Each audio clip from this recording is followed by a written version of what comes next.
for the Encore, which happened a year later, but only in response to what the community showed us they were capable of doing and wanted to do.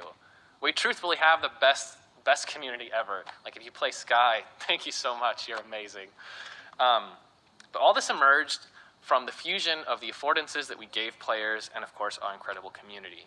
And these images in particular, I don't know if you can read, it says Aurora right there, which is awesome.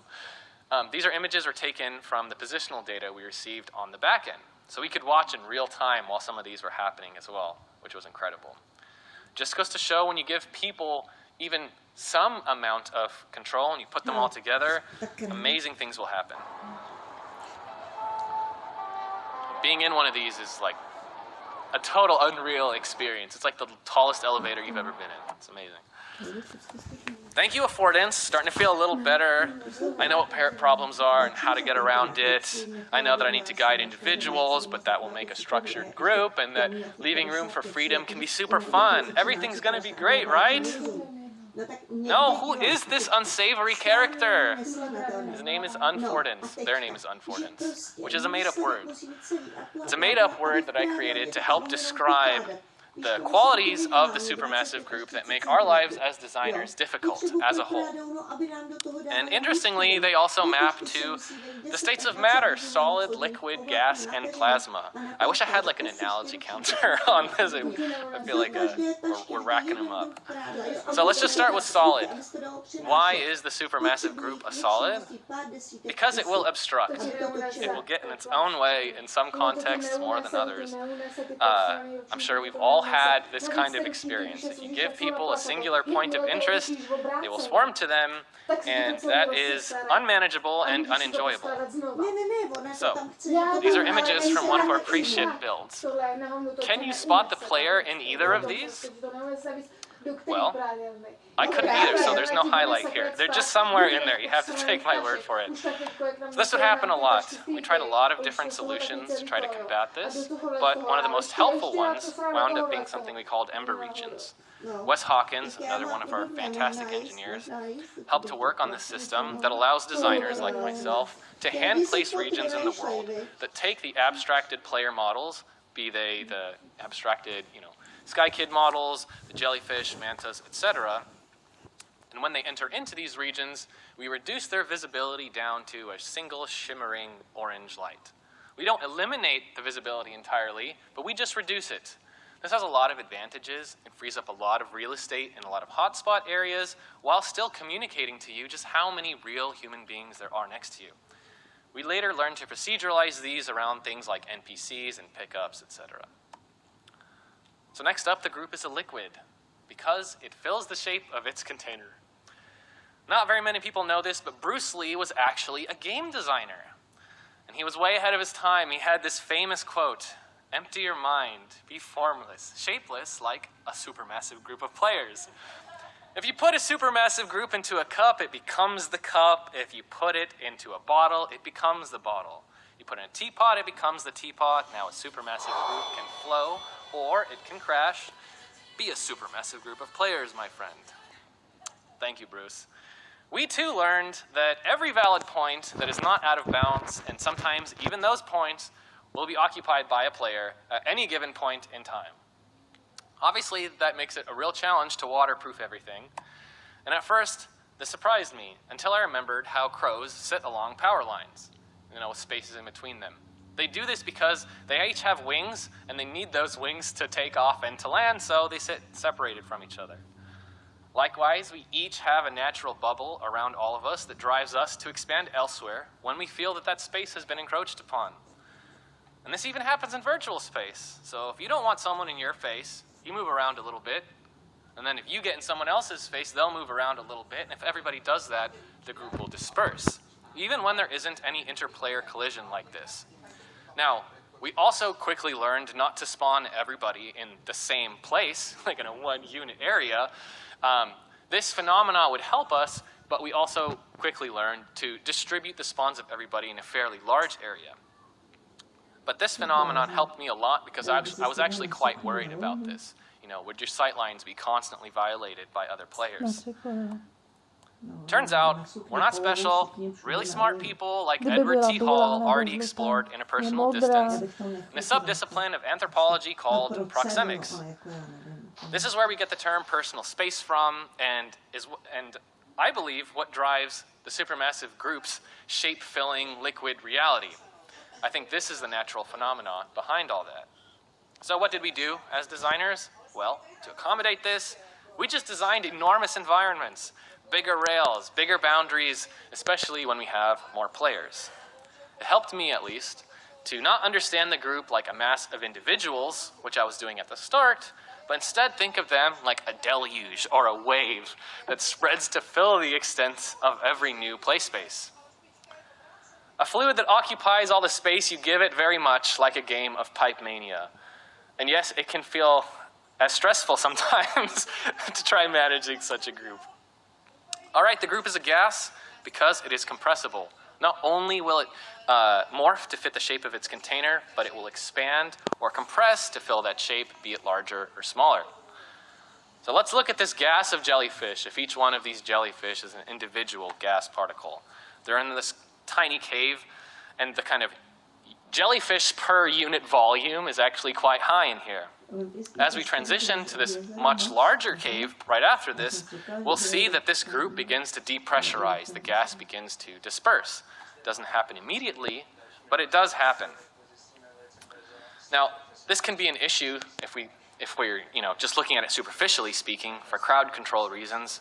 Oh my gosh, I have 5,000 players, 10,000 players, and I'm trying to get them through an area that's much smaller. This is going to be such a pain, it's going to be very difficult. But we can also use it to our advantage. So now at this point, the kind of jellyfish per unit volume is much, much less. It's dispersed. So we're going to level up this analogy. We're going to talk about Boyle's law and Charles' law. Boyle's law states that at a constant temperature, volume increases as pressure decreases. This is pretty straightforward. You make less space for players, and they will start to feel more pressure. Fair enough. Charles' law states that as volume increases, temperature increases. So I'm stretching the analogy a little bit here, but I actually think if we understand temperature in this context to mean a kind of emotional sensitivity, I think it works quite well. If we make less space for players, we increase their sensitivity to feel emotion. As designers managing supermassive groups where we have lots and lots and lots of particles, 10,000, 5,000, what have you, we can use this to reinforce our emotional message. But again, turns out we're not special. My childhood friend, Frank Lloyd Wright over here, called this compress and release, where sequential spaces are designed with contrastingly low ceilings and tall ceilings, and narrow walls and wide walls to highlight sensations of tension and freedom. This picture of this atrium, I think, does a really good job, where you have this tall atrium preceded by this low overhang. It's a technique we all probably use as level designers, but again, once you have this many players together acting as these individual gas particles, the effect can be quite powerful. Feeling uncomfortably close and then liberated and distant became a central motif in songs like All Is Soft Inside with the jellyfish and Warrior with the mantas that we saw. It was so powerful, in fact, we used it in the finale, Queendom. So take a look at this video and notice how everyone gets compressed and then released. There we go.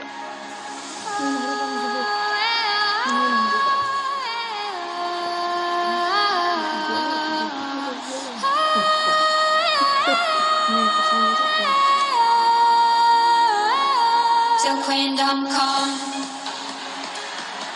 till Queendom come, my Queendom come. Never gets old watching that. It's so fun.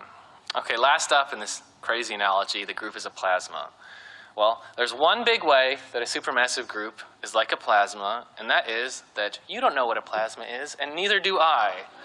Aspects of it will always be beyond the realm of our understanding. So thank you, Unfordance, for informing us about all of these different aspects, but also giving us a way to combat them.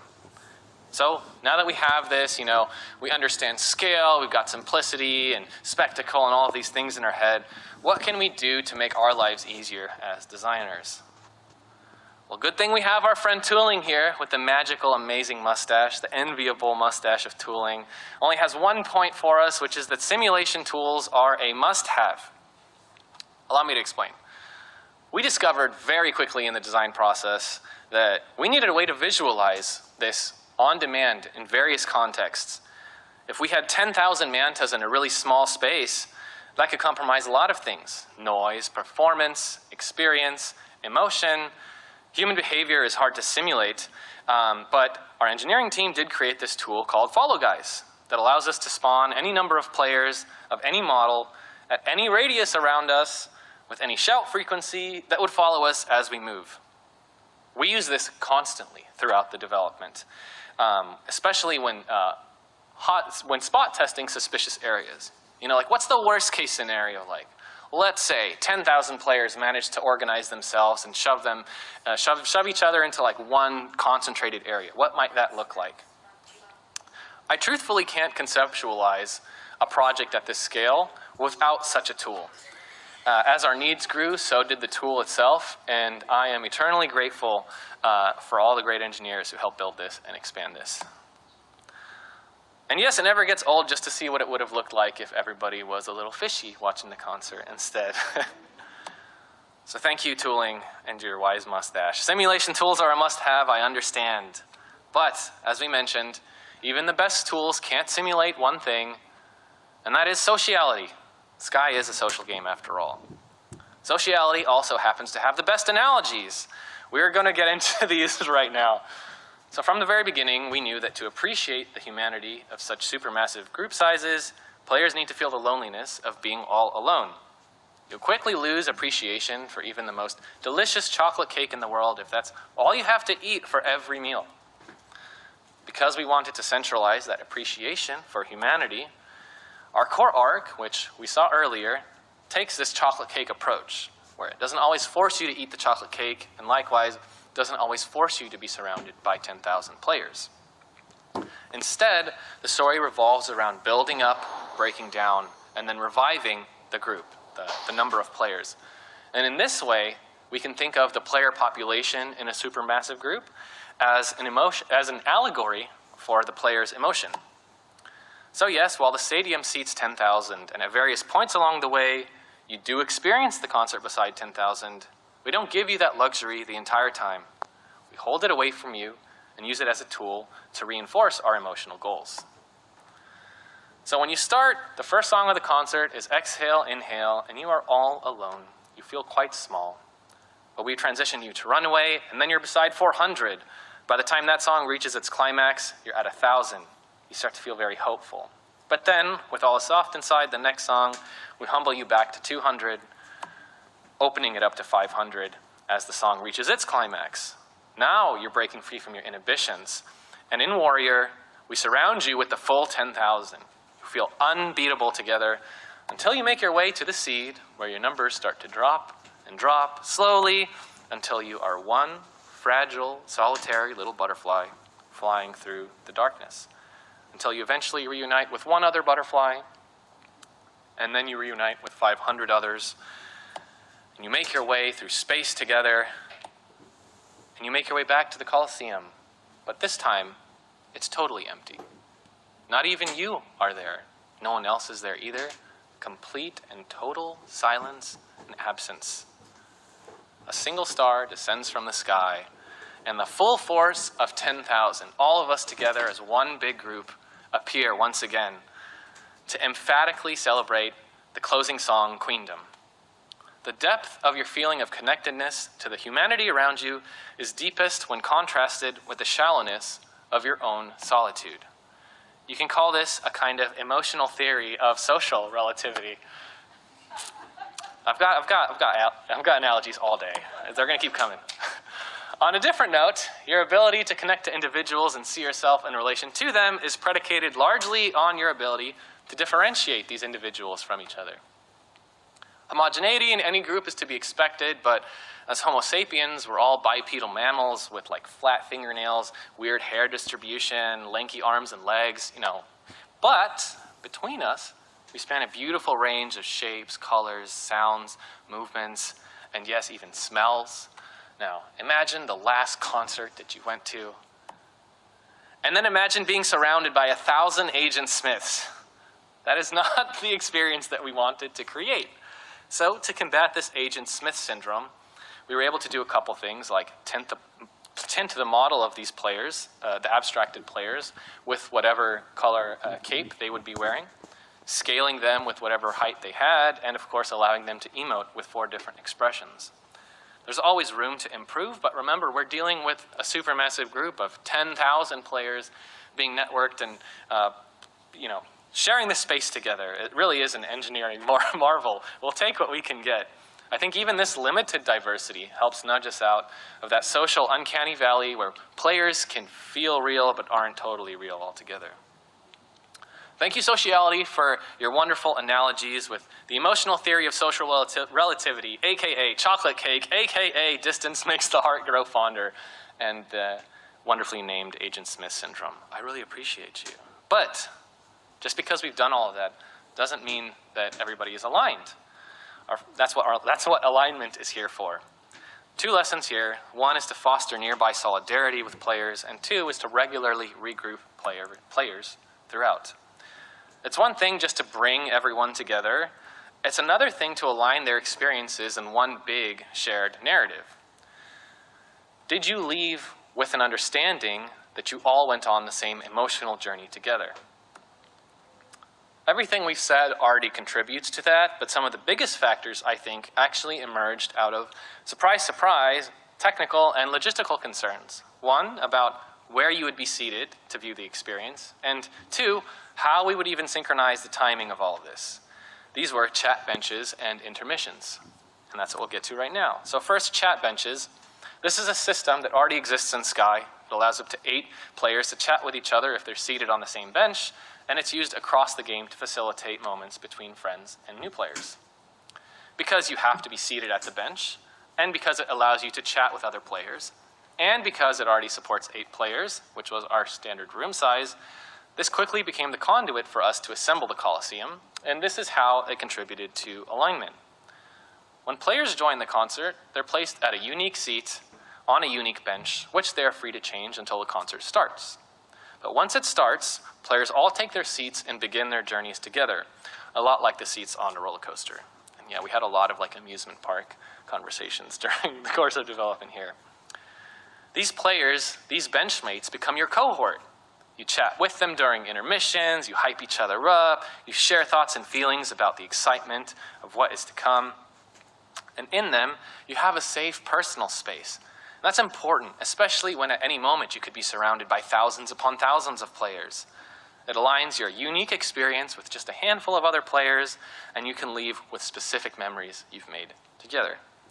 So that's what we did on the small scale. But how do we align everyone? That's where the intermissions came in. And again, the intermissions came from a concern, and that concern was, how do we reliably and synchronously transport all the players to all these different levels, given the wide range of mobile and non-mobile platforms we support? Load times could be nearly instantaneous, or they could be rather long. And at this scale, and with this many songs, and with this many transitions, the compounded error of those discrepancies would turn the concert into an absolute incoherent mess. So instead, we tied the transitions to a global clock and created a 1 to 2 minute buffer to account for those delays.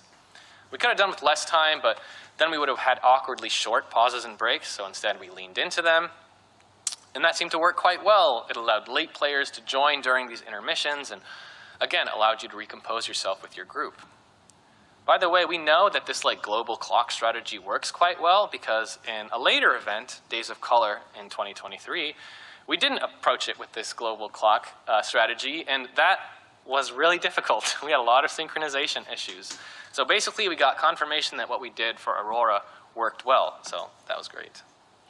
But in these intermissions, we could recalibrate everybody because Aurora would provide some narrative exposition to propel us forward. So even if players were distracted, everybody would get realigned here. Aurora acknowledged what had just previously happened in the last song, guide us in some group activity, let's all chant together, or what have you, and then introduce the next song. If you've ever been in a really long meeting and then somebody at some point goes hold on guys, What is this meeting even about? And everybody kind of figures it out together, and we say, okay, and then we proceed. Aurora was basically managing 10,000 person meetings for us. So these actually wound up becoming super, super important. And unknowingly, one of these moments became a developer and fan favorite, myself included. During one intermission, Aurora now infamously says, "It's okay, you can cry." And because one of the emotes is cry, the stadium slowly fills with thousands of tears. It happens at every performance, and it did so during opening night, and again was kind of unexpected for us. Aurora says a lot of things in the concert, but because this was such a genuine line, and we had a relevant emote, and everybody found themselves at that emotional context, it resulted in one of the most community-affirming moments of the entire experience. Everybody voluntarily and spontaneously crying together. If crying with 10,000 other people doesn't bring you all together and align you, I don't know what is. And yeah, we tracked them throughout the concert, and you can see those 4 big spikes are all those intermissions, and all of the emoting that was happening there. Thank you, Alignment. We have learned your lessons. We're almost there. I promised takeout, but instead I'm going to deliver 4 small lessons, kind of like takeout, just 4 little morsels, little bites. 1, as you increase the player population in a supermassive group, your player distribution will multiply and not blur. I thought that would be the case, but it turns out that if you have a hotspot with 10 people, you will have a raging inferno with 10,000. So be on the lookout for that. Takeout number 2, design for latency. You can try to, design for everything being perfectly synchronized, but that's a fantasy land. Or you could live in reality and just accept the fact that things are going to come in at different times.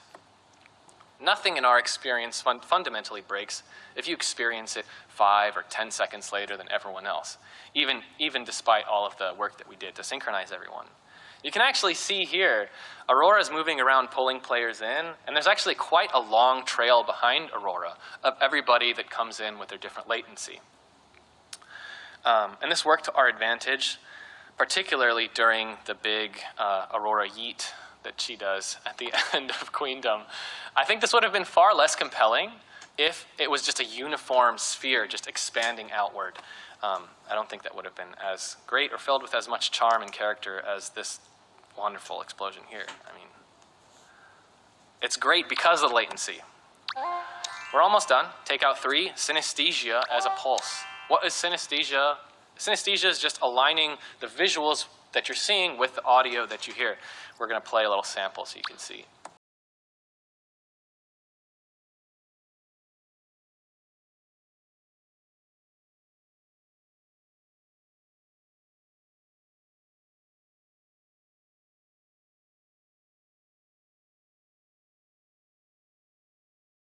Okay, so I spent a lot of time with one of our talented engineers, Scott Morgan, working on modifiers to change things like the flower size, Aurora's pulse, the lighting, camera shake, etc., to suit the bass, mid, treble, and vocal channels of our music. I think of the synchronization of metronome videos we all might have probably seen. It might not seem like much, and I absolutely have no clear proof that the synesthesia does this, but I really do believe that it plays a key role in supplying like an underlying shared heartbeat among everybody who's participating. Lastly, playtesting supermassive groups is a huge challenge, and do not underestimate it. Imagine organizing a party for just a few friends, and then some neighbors, and then the whole block, and then the entire neighborhood, only to find out that you don't have enough cups for everybody. And then convincing them all to come again just so you can find out what the next problem is. Like maybe everybody crashes instantly, or maybe nobody can see anybody else, which are all real things that happen throughout the course of development. So I want to send a huge thanks to folks like Travis Shute, Denise Schlickburn, Amelia Rosina, and everyone from our beta community and our live community who showed up to these playtests. I already said we have the best community, but without you, these experiences would not have been possible. My advice to developers and designers is to playtest early and playtest across scales. 5 is different than 50, is different than 500, is different than 5,000, is different than 10,000. It just takes time to get there. Lastly, dessert. Why dessert? Because dessert is something small that you have after you've already eaten the main course. I'm just going to share one small thing we did for the encore which happened after we had already created the concert a year later, which was minigames. So, because the intermissions work so well at aligning everybody, we wanted to do something before the concert started for the encore. We had a lot of these small, intimate activities that allowed you to share personal moments, but nothing that really activated the group as a whole, all 10,000 players. What we were really missing was our hype person to break the proverbial ice and prime everyone for embarking on a voyage together. So for the encore, we took all of those lessons and we created 4 unique mini games. There was the voting towers, which is the larger-than-life bar chart that players could physically enter into and vote and see, reflected in the data what they chose. The Great Spheres, which is, I still believe, should hold the world record for largest game of virtual soccer in the world, but we did not get that record. The Duel, which is a kind of tug of war, and the Light Parade, which is a self-explanatory parade. What they all have in common, in addition to being structured and simple, is that they keep the player as the show. So that makes me happy. And just for fun, here are some of the results from the voting towers. People's favorite songs, the shared features in Sky. We have a lot of introverts in Sky. Drawing is apparently the favored hobby over painting and sewing and sculpting. And this depicts, it's kind of hard to see, Flow, Flower, Journey, and the big pink bar is Sky. So Sky players like Sky, that's reassuring. And my favorite, sleeping. Sleeping beats dancing, singing, and sitting even.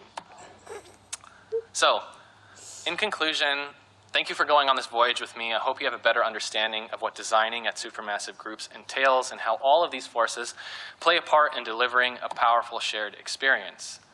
Supermassive Group is a term I coined for this talk. We never referred to it in such a way during development because back then we had no conception of its scale or properties. Supermassive itself is just a compound word that means big, big. And I think that's what our mentality has to be, what our dreams and ambitions have to be, and what our faith in humanity has to be if we want to impact people, change their lives for the better, and help them all feel connected to the world around them. Even more so when we're designing at such record-breaking scale. Thank you very much, everyone.